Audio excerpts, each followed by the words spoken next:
Chapter 1941. Daisy thought of something and suddenly asked, "Mr. Johnson, do you know any director who directs suspense dramas or films?" He was startled. "Why are you asking me this?" Daisy replied, "I have a friend who's an author, and she's very good at writing suspense novels." "Stop right there." Charlie raised his hand to interrupt her. "Daisy, it's not that I want to make things difficult for you, but when most famous directors start a project based on a novel, they'll prefer more well-known novels that are intellectual properties. Apart from choosing a novel they like, they have to take the investor's preferences into account, plus the potential profits, costs, and the effects that the crew can bring to the audience through the camera. A film adaptation of a literary work isn't something you can start just because you have the money to spend. No director would want to invest so much effort into something that would lose money at the end of the day." Daisy pushed the script of the suspense drama that was set in the Victorian era to Charlie. "How about this one? Just give it a read." Charlie picked up the script and flipped through it. Suddenly, he could not help but carefully think about the plot and went on to spend 30 minutes finishing the script. "This script seems quite exciting, the plot is well interlocked, and the background of the story is set in the Victorian era, so when the thrilling suspense and the mysterious background collide. This is quite a fine storyline. To be honest, I really want to take on this script. The original author of this draft is my friend, but her agency sold her copyright without her acknowledgement. After another party bought her copyright, everything in the story was replaced, from the characters to the backgrounds of the story. Her draft was then released as a later Victorian suspense novel series." After Daisy said that, she lowered her gaze and continued.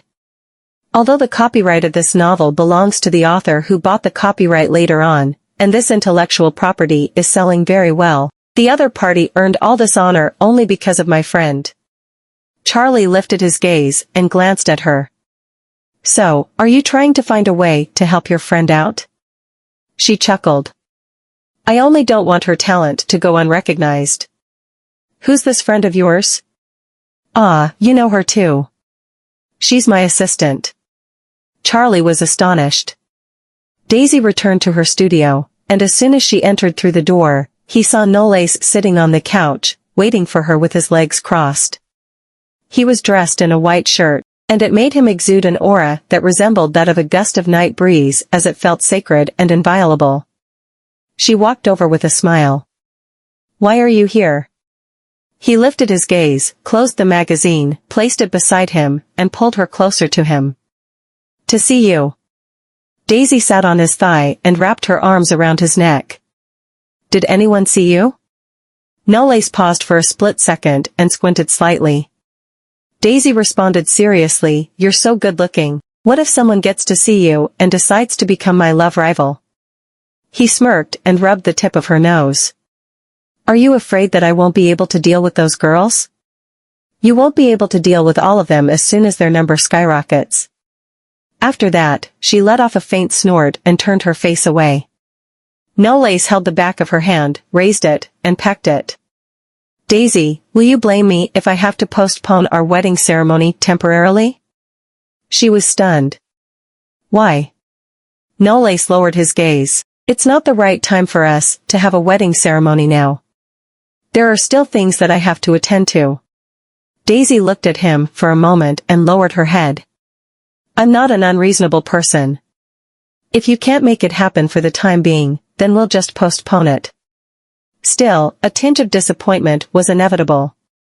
Knollys rubbed her cheeks with his palms and kissed her on the forehead. "As soon as I get rid of the issue, I'll definitely give you a wedding ceremony of the century."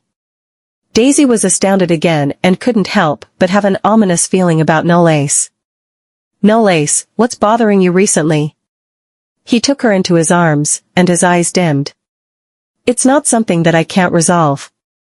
Knollys left Tenet Media and got into the car.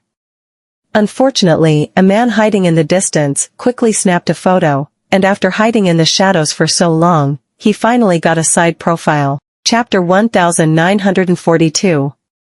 Meanwhile, at Black Gold.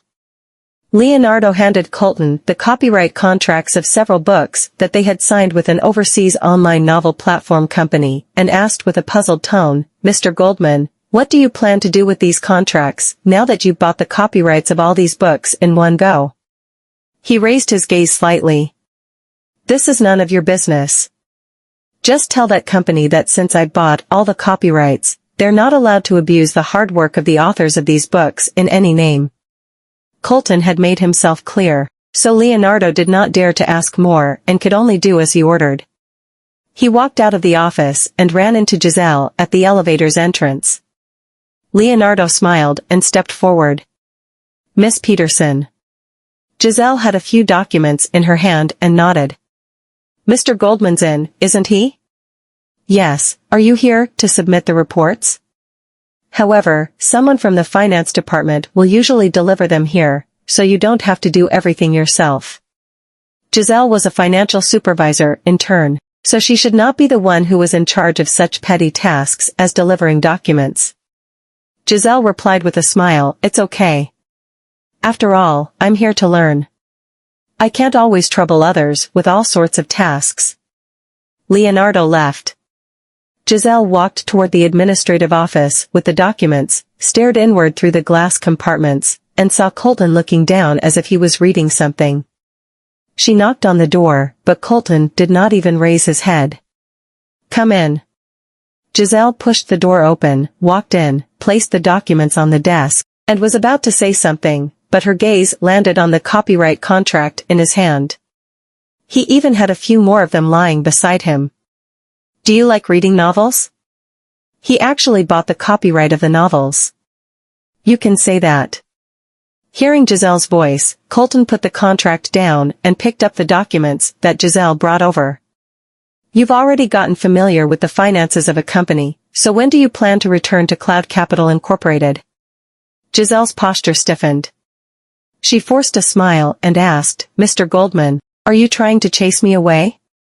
Colton raised his head, looking rather indifferent. "Actually, Cloud Capital is a more suitable company for you to learn in compared to Black Gold." Giselle froze in place and pursed her lips tightly. "I've always had an idea ever since Dad introduced me to Coleman, and that's to be able to get close to Coleman. I was the one who suggested sending myself to Black Gold to learn more about the management of a company.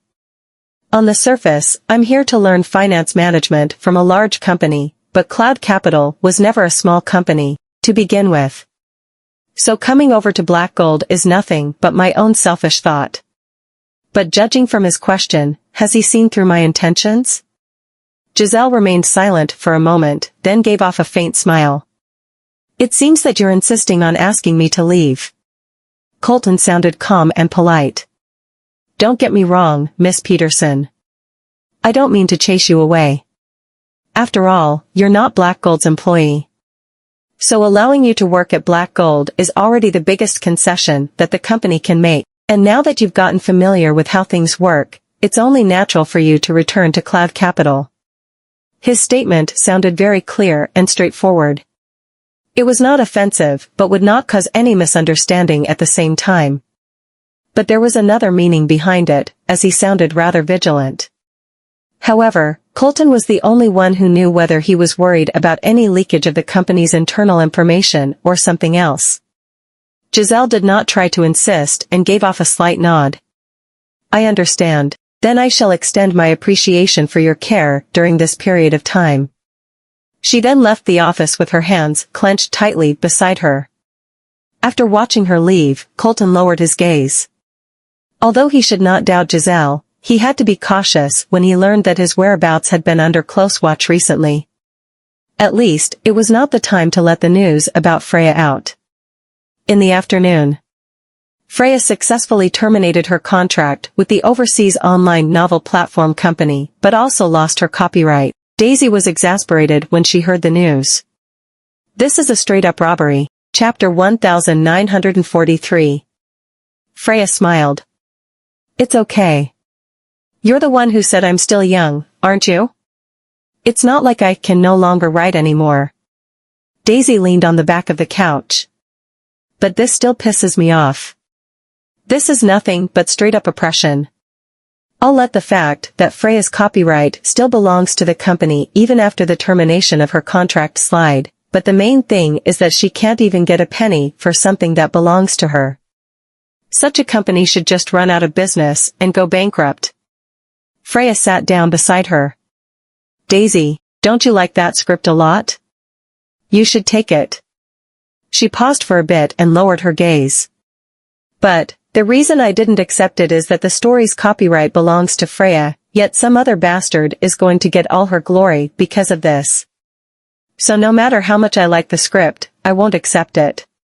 Freya knew that Daisy was worried about her and placed her palm on the back of her hand. Even though the copyright is no longer mine and the work has nothing to do with me, the original plot was written by me, and I really look forward to you filming that drama. Daisy struggled deep down for a while. But she finally made a decision and went to the production company to confirm with them that she would accept the invite and play the role of Nancy Hanks. Nancy Hanks corresponded to Tana Ibarra in Freya's original novel. She was the daughter of a noble who was exiled and was inextricably linked with the serial killing. The police regarded this beautiful and mysterious woman as a suspect, which supported and led the whole storyline. After signing the contract, the filming would officially start in the second half of the year, so Daisy had a long time to prepare herself for the character. At this time, she received an unfamiliar text message on her phone. Daisy picked it up, took a glance at it, and could not help but be dumbfounded. On the other side of the city, while Freya was waiting for Daisy in Tennant's studio, she had also begun to plan an outline for her new novel. A staff member came in and knocked on the door. Miss Pruitt, someone's looking for you in the lobby. Freya paused and stood up. Me? She took the elevator to the lobby, wondering who was looking for her until she saw the woman sitting on the couch. She was stunned. It's Giselle Peterson. Freya frowned and walked toward Giselle. Miss Peterson? Giselle looked up at her and got up with a smile. You've come. Freya asked, is there anything that I can help you with? Giselle looked at her. Miss Pruitt, if you don't mind, I wish to take up some of your time for a short chat with you.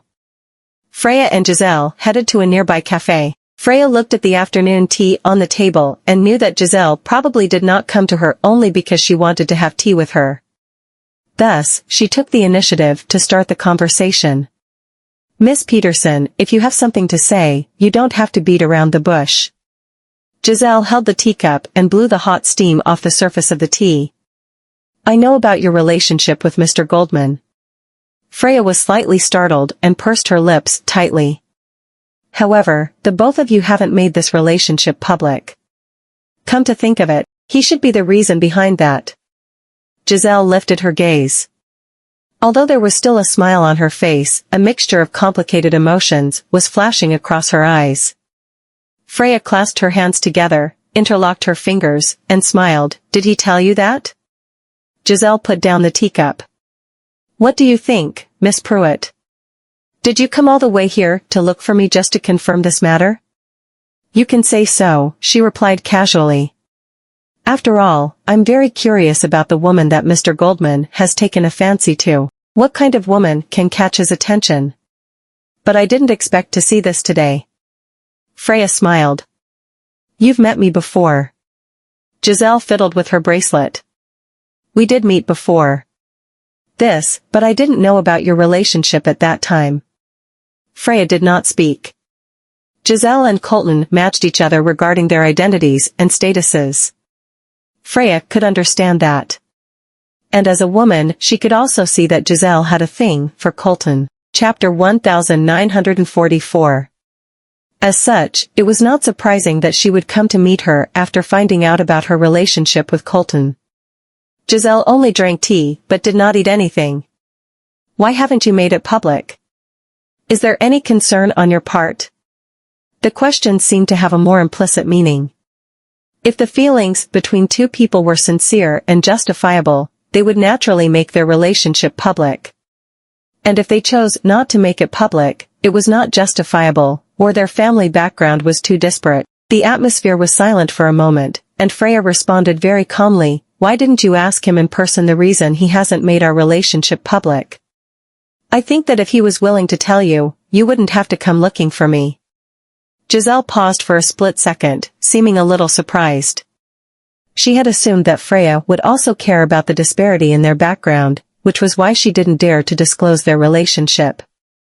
After all, Colton was the second male descendant of the Goldmans and the heir of the Black Gold Group. Hence, his future wife must be either filthy rich or extremely influential, someone who could lend him a hand in life and his career. She had come to Freya especially, not only because she was curious, but also to put pressure on her behind Colton's back. After all, Giselle knew her own identity and the relationship between the Petersons and the Goldmans. Thus, if Freya was smart, she would definitely know that it was time for her to back off. And Freya withdrawing voluntarily was the outcome that she wanted to see. However, she had underestimated her. Freya was someone who knew to keep her trump cards to herself, was neither humble nor arrogant while facing a love rival like her, and could still maintain her composure. If she's not hiding her family background, then Coleman must have been pampering her to the max. Giselle chuckled. I wonder which family you're from, Miss Pruitt. She replied, I have nothing to do with any huge family. Giselle frowned. Then, is it because of Mr. Goldman? But if he's pampering her to this extent, why not reveal her identity? Giselle's gaze dimmed slightly. As far as I know, the threshold one needs to get over to set foot in the Goldmans is very high. You may be able to date him however you want, but his marriage should be something that the Goldmans will decide on his behalf, shouldn't it? So, Miss Pruitt, do you think you're capable of becoming the daughter-in-law of the Goldmans? Besides, you're in a relationship that can't be made public. Everything is obscure and unclear, so what makes you think it'll last? Giselle was very good at persuasive speaking. Each and every sentence that came out of her mouth was so sharp that they had no problem penetrating one's soul and shattering one's self-confidence. When an ordinary woman heard that, she would have long lost her self-esteem, gotten all worked up, and fled the scene. However, Freya sat there motionlessly and did not even lose her cool.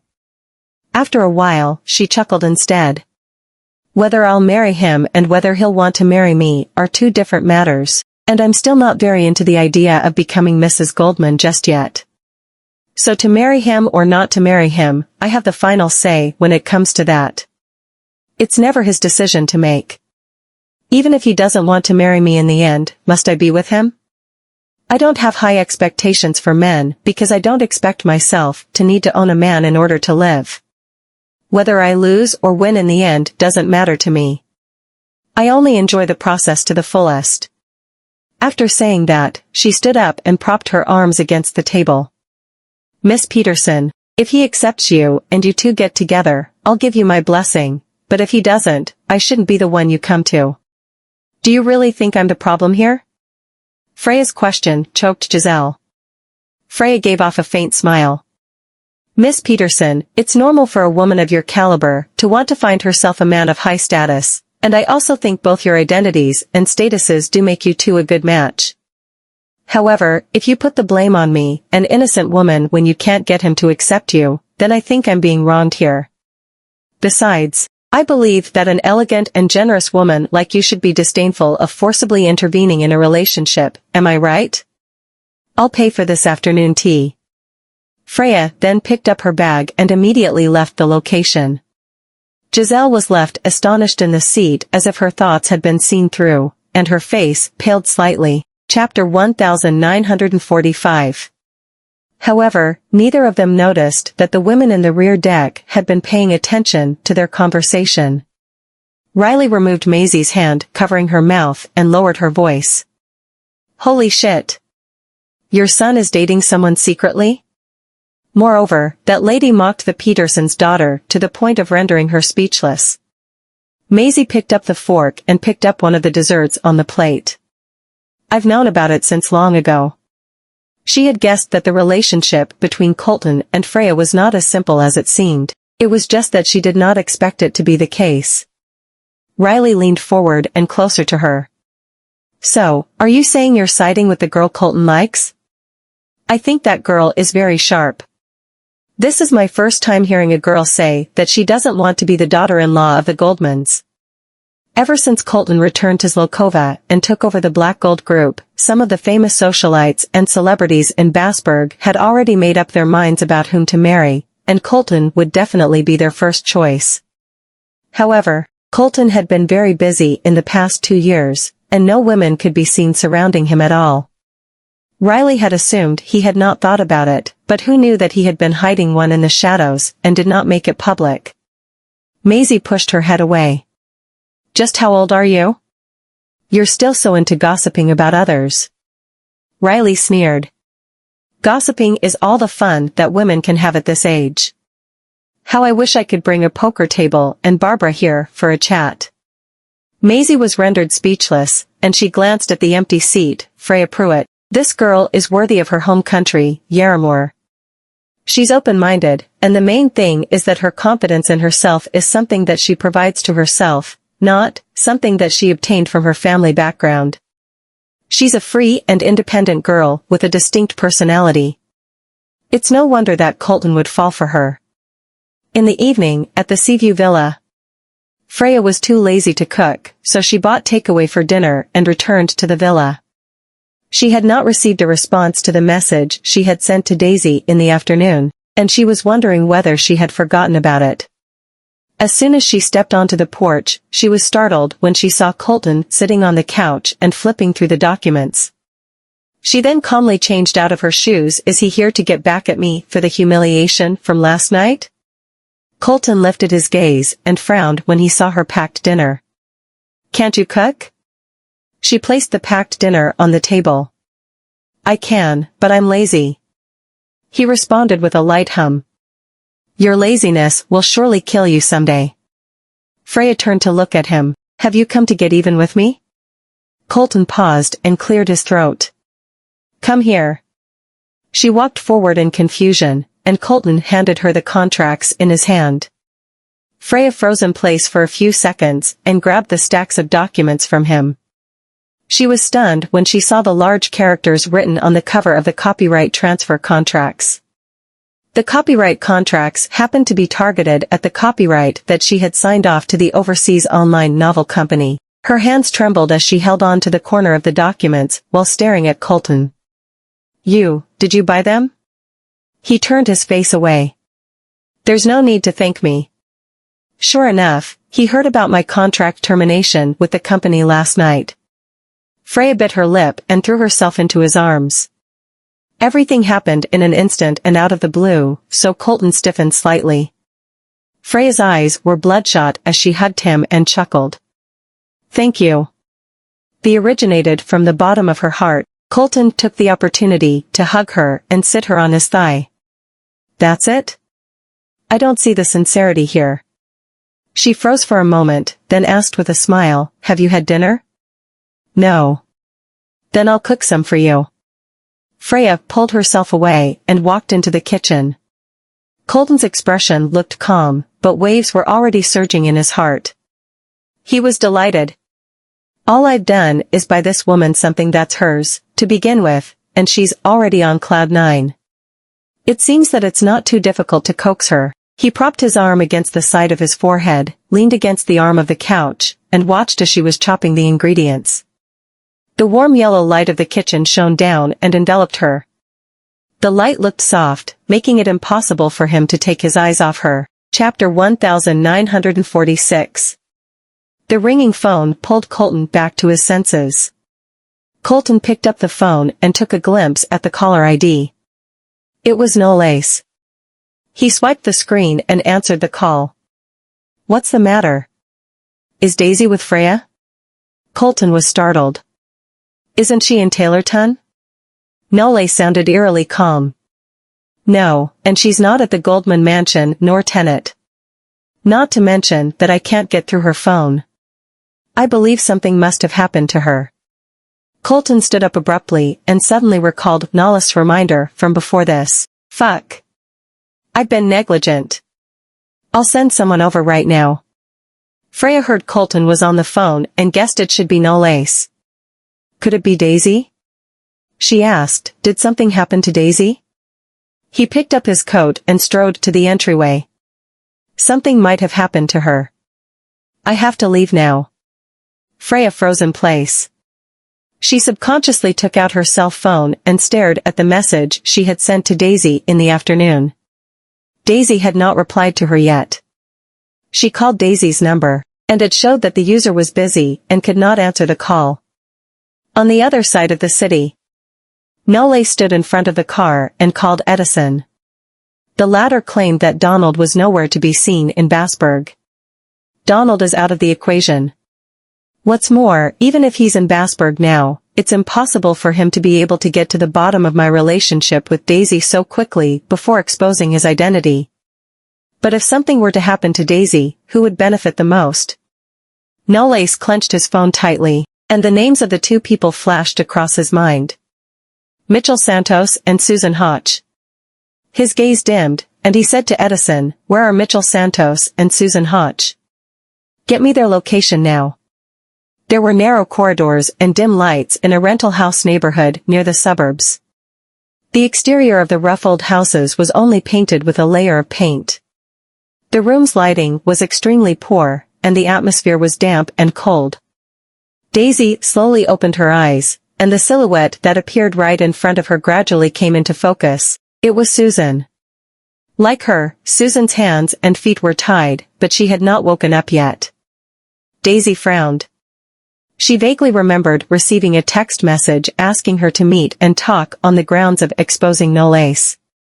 After arriving at the destination, she was attacked as soon as she got out of the car. Seeing that Susan was also here, she vaguely guessed that it had something to do with Mitchell. "Susan." Daisy moved to her side and called her. After a while, Susan started moving. When she opened her eyes and saw Daisy, she was astonished. "Daisy?" Immediately, she realized that she was unable to move as she had been tied up, and her expression changed instantly. "What happened? Isn't this obvious? We've been kidnapped." "What?" Susan's face turned pale. "How come?" She seemed to remember something and gnashed her teeth. "Mitchell." There was movement outside the door, and the man who pushed the door and walked in wearing a hat was none other than Mitchell. Mitchell took off his hat. He had not shaved his beard in a while and allowed it to grow messy. He looked rather degenerated and gloomy. "Have you woken up?" Before Daisy could speak, Susan had already started growling. "Mitchell. Have you lost your mind? Do you know what you're doing? He even kidnapped me?" "Of course, I know what I'm doing." Mitchell stood in front of her expressionlessly, leaned forward, and grabbed her by the jaw. "You bitch, if it weren't for your stupidity, would I have ended up in this situation?" Seeing Susan's trembling appearance, he pushed her away, stood up straight, turned to look at Daisy, who was beside him, and sneered, "Miss Vanderbilt, I didn't expect you to protect your fiancé to this extent." Daisy pursed her lips and raised her head. "What do you want?" He laughed out loud. "Will you be able to give me what I want?" "Oh, my bad, the Goldmans do have the ability to do so." He squatted in front of Daisy. "Anyway, my reputation is ruined now, and I've lost everything. I might be able to accept it if the Goldmans pay me tens of millions as compensation." Chapter 1947. Daisy looked at him. "It's only tens of millions. I can pay you that." Mitchell could not help but laugh out loud. "Of course, you can pay me that amount, but unfortunately, money can no longer satisfy me." After all, Mitchell was once an A-lister. Tens of millions were nothing to him, so it was only natural that money could not satisfy him. Daisy frowned. Her hands behind her back kept groping for the knot. "Then what do you want?" Mitchell smiled grimly. "I want you two to end up just like me." "That must be very exciting." He turned around and summoned the people outside the door. "Come in." Four men appeared outside the door, looking at the two women on the ground maliciously. "These two women are worthy of being celebrities. Don't they look beautiful? Everything will be worth it after tonight." Susan trembled vigorously, knelt on the ground, and wept. "Mitchell, please let me go.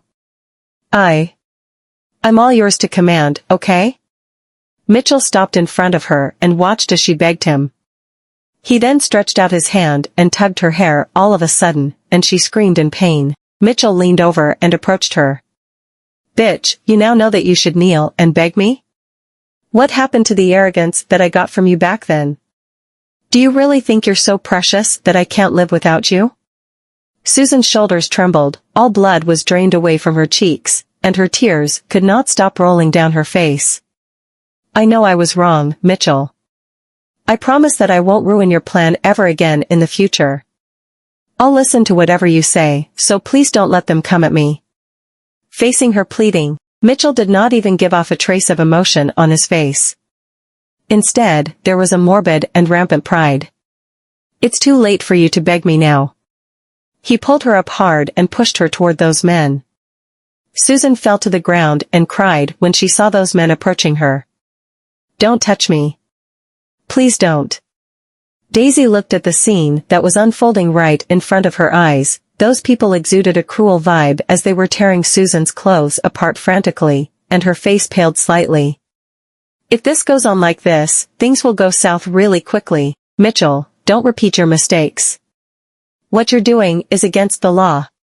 Against the law? Mitchell scoffed disdainfully. So what if this is against the law? I have nothing else to lose, so why should I care? After saying that, he pinched Daisy's chin and rubbed his fingers against her jawline. Daisy got goosebumps. She wanted to turn his face away, but he grabbed her chin down and took a good look at her.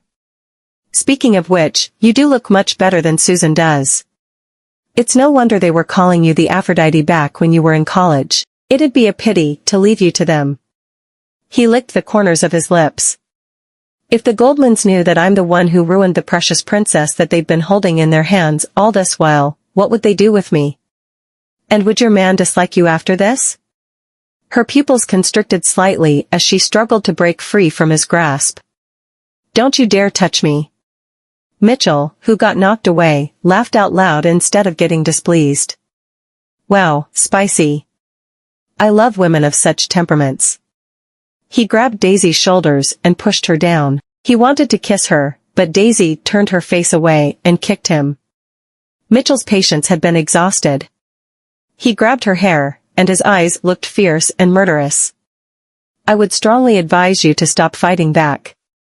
All these struggles are pointless.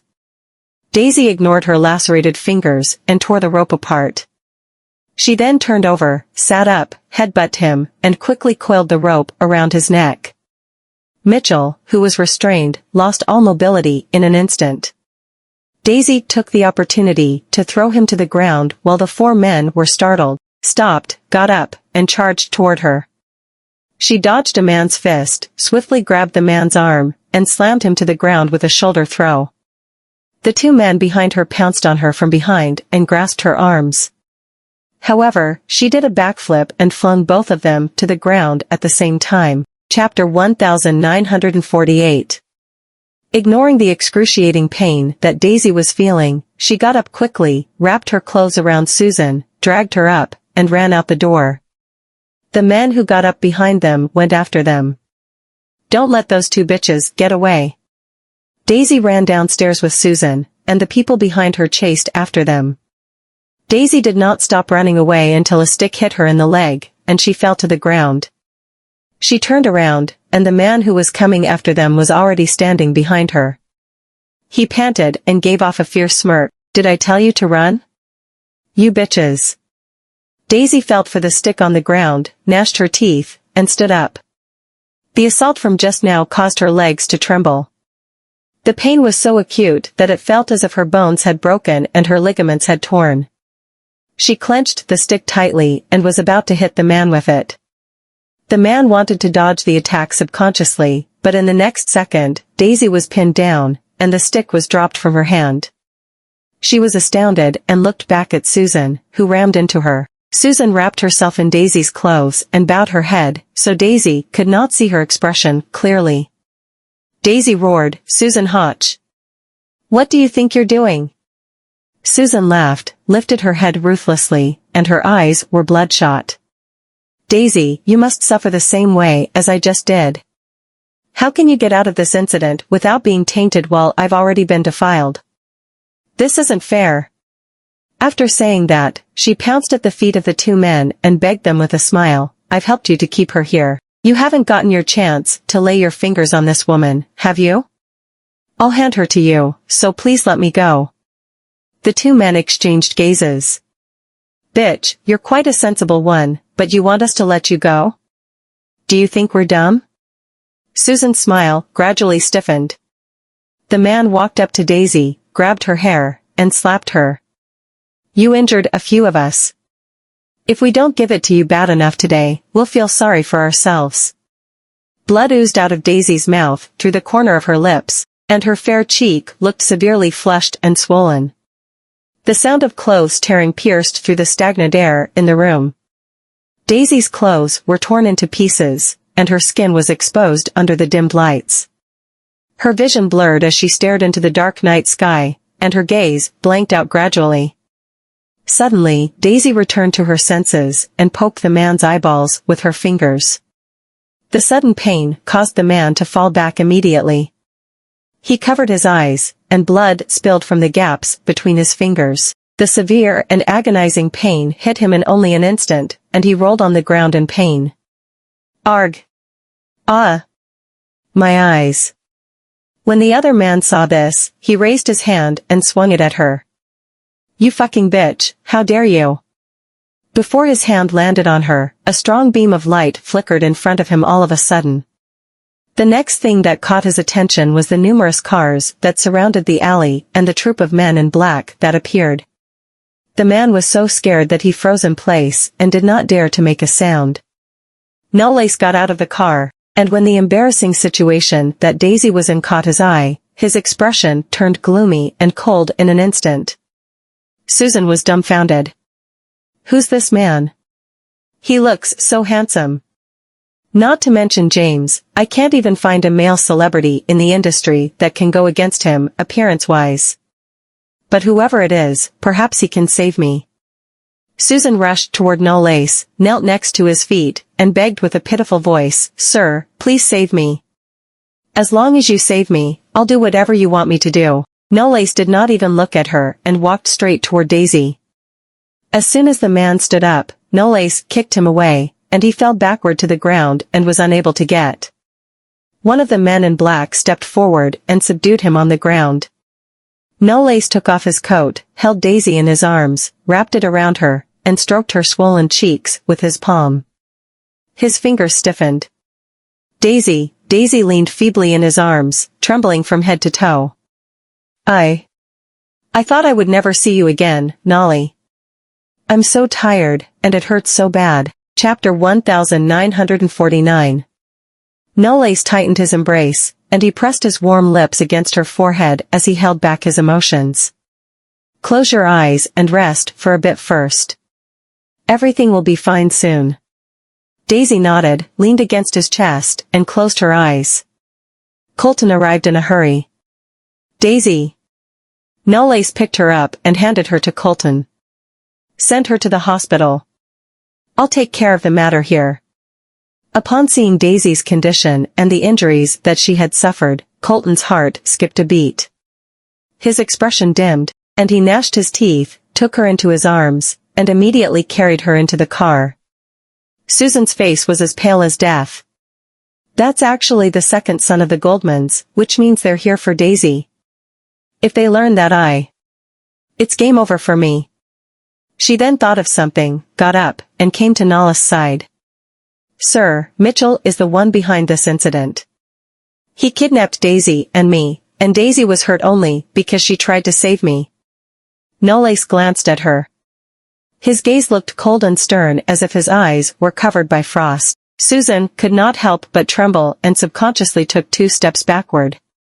Knowles walked up to the man and glared at him. Which hand did you use to touch her? The man shivered. I didn't touch her at. Arg. The man's arm was broken in the next second, and his shrill scream slashed through the cold air. The man in black threw him to the ground, and the man could only crawl away as he covered his arm, which could no longer feel anything. Mitchell, who came down from upstairs, saw the other two injured men and was caught just as he was about to escape. Mitchell was brought to Knowles. He struggled, raised his head, and smirked. "You're Daisy's man, aren't you?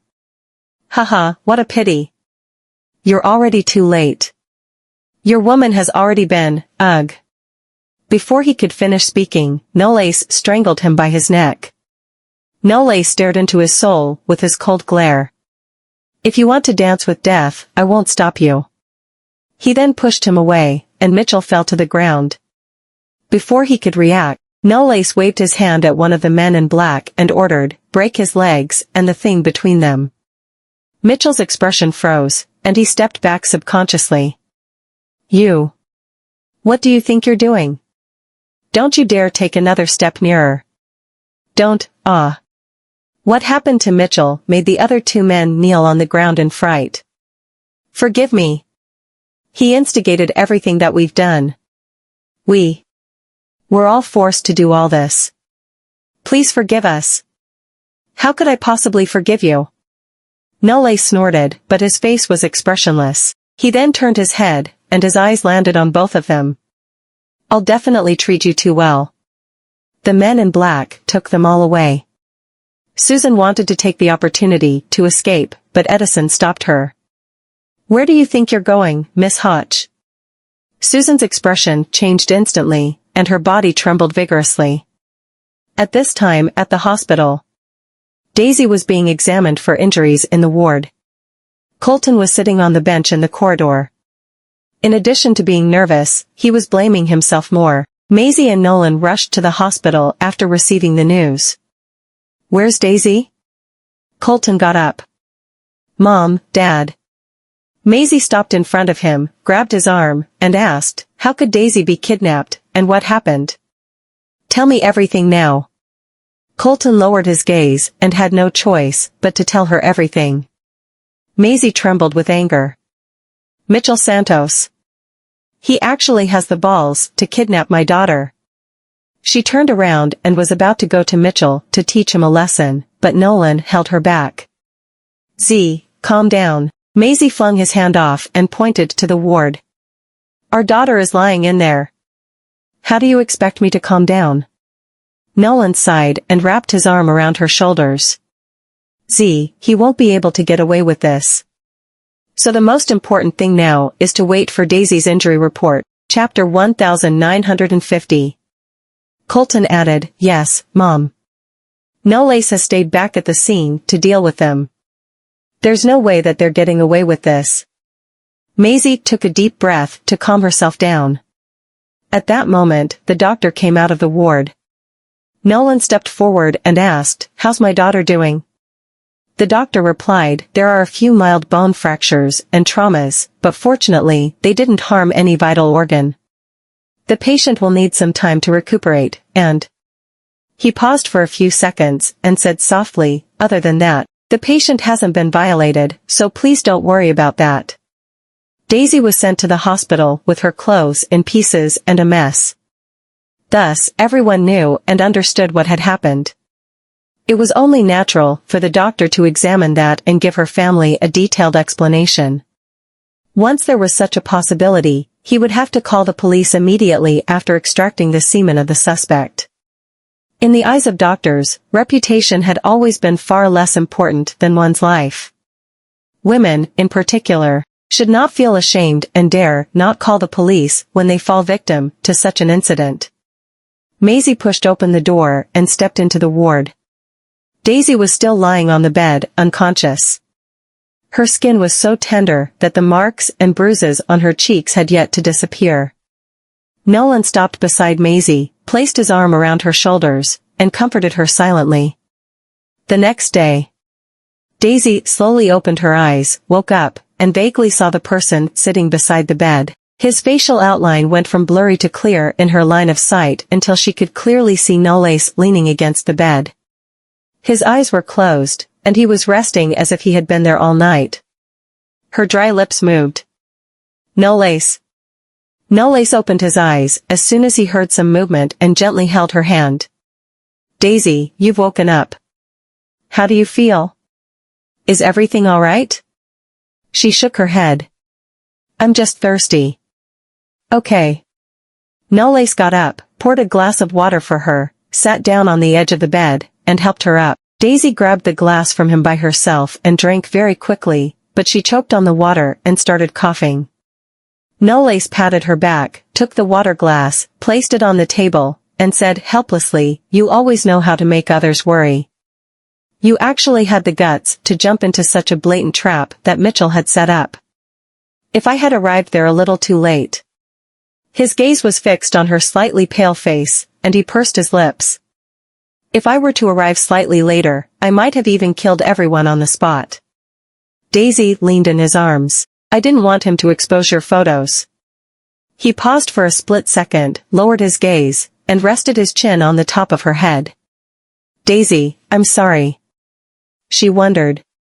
"Why would you apologize to me?" Knowles stared at her. "I put you in danger because of my personal affair. If something were to happen to you, I'd hate myself for life." Daisy paused for a bit, then chuckled. "I even fought with them." After saying that, her expression turned a little downcast. "Although I still lost in the end." He gently rubbed the tip of her nose. "Are you dumb? You shouldn't delay things and try to go at them when you have the opportunity to escape." Daisy was not a professional fighter. Especially in terms of physical strength, the longer it took her to deal with those men, the more difficult things would become. She pulled herself away and sat up straight. "I could have escaped successfully, but who would have known that Susan would attack me out of a sudden?" Knowles' gaze dimmed, but he did not utter a single word. Freya appeared outside the ward with a bouquet of lilies in her arms. Seeing the two people in the ward, she was startled. "I hope I'm not disturbing you?" Daisy smiled. "Of course not." Knowles got up and rubbed the top of her hair. "I'll let Freya accompany you first. I'll come back to visit you later." Daisy nodded. After Knowles left, Freya pulled a chair to the side of the bed and sat down. "Colton has already told me that Mitchell kidnapped you. If I had known that, I should have accompanied you to the production company to sign the contract yesterday."